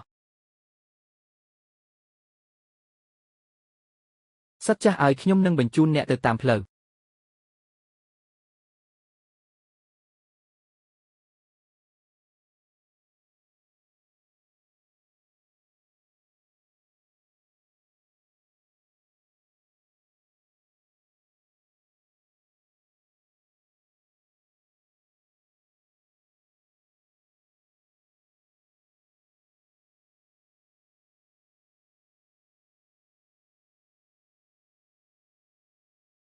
ទៅខ្ញុំមិនទាន់បានញ៉ាំអ្វីសោះអស់រយៈពេលយូរមានរឿងអ្វីប៉ាវសានតោះទៅយប់នេះខ្ញុំជួបរឿងច្រើនណាស់ទូរស័ព្ទទៅនរណាម្នាក់ហើយយើងនឹងយកវាមកវិញជាមួយគ្នាក្រុមនេះប្រមូលផ្ដុំគ្នានៅលើភ្នំនិងមានសាច់សម្រាប់បរិភោគនៅក្នុង2-3ថ្ងៃបន្ទាប់